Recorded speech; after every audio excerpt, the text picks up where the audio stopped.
नमस्ते, good morning बच्चों। हम वास्तविक संख्या को आज शूट कर रहे हैं, वीडियो बना रहे हैं। आज की क्लास में हम वास्तविक संख्या के बारे में बहुत अच्छे से जानेंगे और इससे पहले आप क्लास 9 में या 8 में या 7 में जो भी संख्या के बारे में पढ़े हैं उसको अच्छे से हम उसको प्रस्तुत करके आपको समझाने का कोशिश करेंगे। उसके बाद हम NCERT का एक चैप्टर को अच्छे से सोल्व करवाएंगे। तो अभी हम वास्तविक संख्या को ध्यान से समझते हैं, संख्या को अच्छे से समझने का प्रयास करते हैं। तो संख्या यानी नंबर। अभी हम आपको थोड़ा अच्छे से समझाने का कोशिश कर रहे हैं कि आपके अंदर एक समझ विकसित हो संख्या के बारे में। तो संख्या को हम अगर बांटना चाहें इसको, तो हम इसको दो तरीक़ा से बांट सकते हैं। एक होता है वास्तविक संख्या, जो आपका चैप्टर भी है और हमको पढ़ना भी है वास्तविक संख्या के बारे में। तो वास्तविक संख्या क्या है? वास्तविक संख्या, और एक होता है काल्पनिक संख्या या इमेजिनरी नंबर। काल्पनिक संख्या, वास्तविक संख्या और काल्पनिक संख्या। बोलोगे ये तो हम कभी सुने ही नहीं है। हाँ, तो ये सुनेंगे जब आप हायर क्लासेस में जाओगे, इंटरमीडिएट में जाओगे। इमेजिनरी नंबर बोलते हैं, इसको रियल नंबर बोलते हैं। इमेजिनरी कल्पना वाला संख्या, इसको हम लोग को पढ़ना भी नहीं है, इसको भी हम काटते हैं। पढ़ना हमको रियल नंबर, हम रियल नंबर पे ही बात करेंगे अच्छे से। अभी हम थोड़ा सा इसको और अच्छे से आपको समझाते हैं। अगर हम वास्तविक संख्या की बात करें तो इसको ऐसे करके हम बांट सकते हैं कि वास्तविक संख्या के अंदर हम पूर्णांक को ला दें, यानी पूर्णांक संख्या यानी इंटीजर, और दूसरा दशमलव। ध्यान से देखना है, चीज़ों को समझने का कोशिश करना है। दशमलव यानी डेसिमल।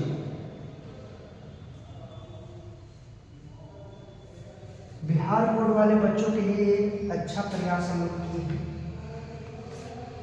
दशमलव यानी कि डेसिमल, ये पूर्णांक यानी कि इंटीजर। ध्यान से समझना है।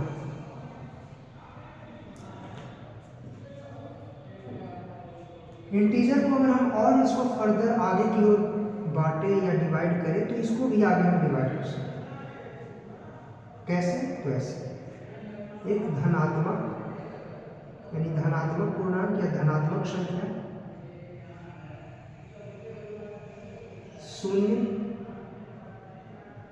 और एक ऋणात्मक यानी निगेटिव नंबर।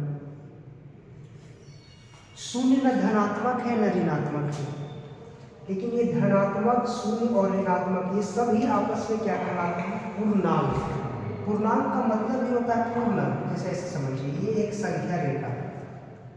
संख्या रेखा पे हम संख्या को लिखते हैं, जैसे 1, 2, 3, 4, और ऐसे करके आगे बढ़ते चले जाएंगे। इधर लिखेंगे तो -1, 2, 3, ये सब ऋणात्मक संख्या है। तो ये ऋणात्मक, ये 0 और ये धनात्मक, ये सारे कहलाता है पूर्णांक यानी पूर्ण अंक। ऐसा नहीं कि 2.5 ये पूर्णांक, ये पूर्णांक नहीं है। 3.14 ये पूर्णांक नहीं है। आपको समझ में आया? पूर्णांक का डेफिनेशन यही है कि ये धनात्मक जो पूर्ण अंक में 1, 2, 3, 4, 5, 6, 7, 8, 9, 10, 1005 पूर्णांक है, -1002 पूर्णांक है, -99 पूर्णांक है, -98 ये पूर्णांक है। ये सारे पूर्णांक हैं। लेकिन 1/2 1/2 पूर्णांक नहीं है, 3/4 पूर्णांक नहीं है। 3 पूर्णांक है, 4 पूर्णांक है, लेकिन 3/4 पूर्णांक नहीं है। ये क्या है हम आगे बात करेंगे, लेकिन अभी हम समझाने की कोशिश करें पूर्णांक है कि नहीं। जैसे 5/7 ये पूर्णांक नहीं है। 5 पूर्णांक है, 7 पूर्णांक है, लेकिन 5/7 पूर्णांक नहीं है। अभी तक यहाँ तक हम बात की। दशमलव को भी हम ऐसे बांट सकते हैं, जैसे ऐसे देखिए, यहाँ पे बांटने की कोशिश करें तो दशमलव को हम ऐसे, अब शांत, नाम सुने होंगे, शांत, और एक होता है अशांत। टर्मिनेटिंग और नॉन टर्मिनेटिंग बोलते हैं इसको, लिखते हैं terminating and non terminating. Non terminating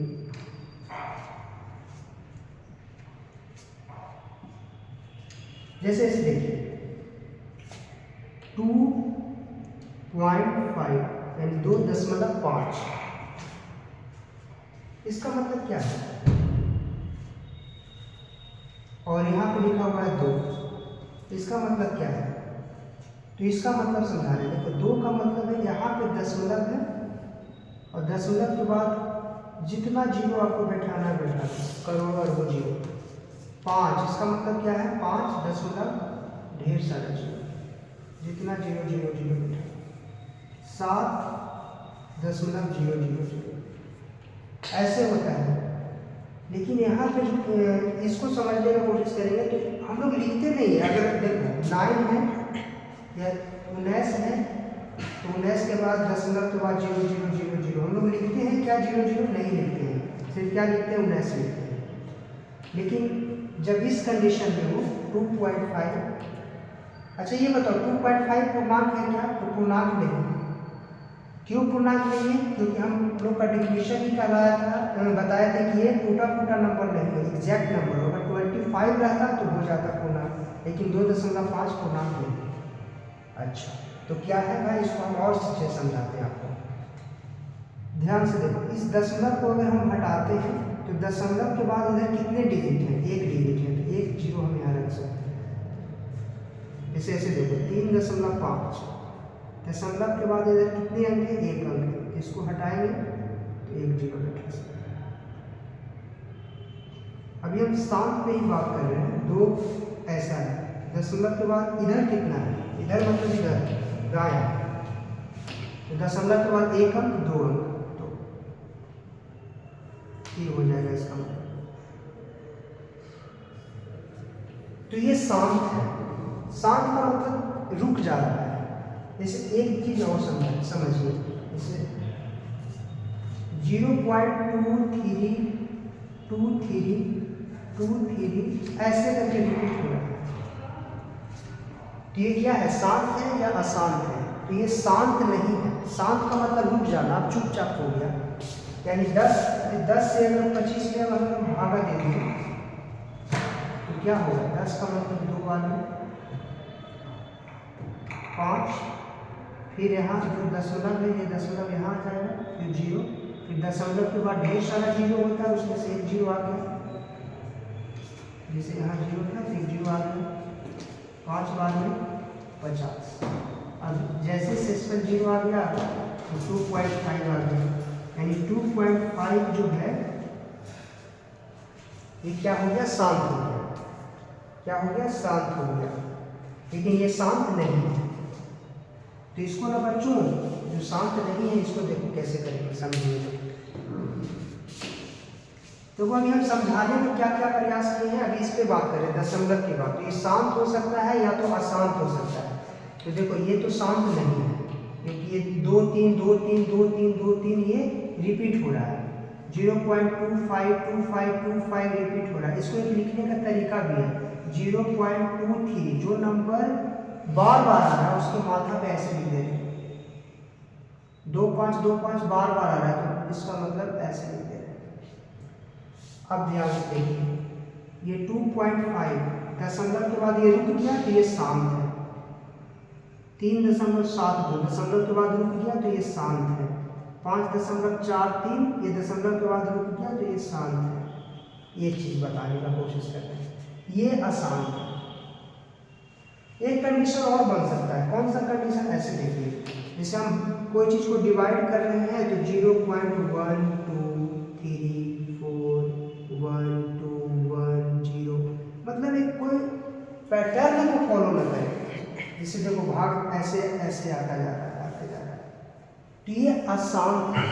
तो ये भी अशांत है, ये भी अशांत है। तो अशांत में 2 चीज बन गया, एक तो एक खास पैटर्न को, एक खास नंबर को क्या कर रहा है, पुनरावृत्ति कर रहा है। यहाँ पे पुनरावृत्ति नहीं हो रहा है, तो इसको देखो अशांत को दो भागों में हम बांटने वाले हैं। कैसे कैसे, तो अशांत में हो जाएगा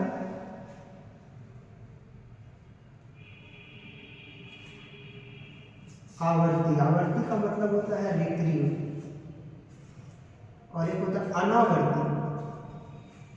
अनावर्ती यानी कि नॉन, जैसे अभी 0.2, 3, 1, 2, 0 जो अलग अलग नंबरों को दिखा है, तो ये अनावर्ती, अशांत अनावर्ती।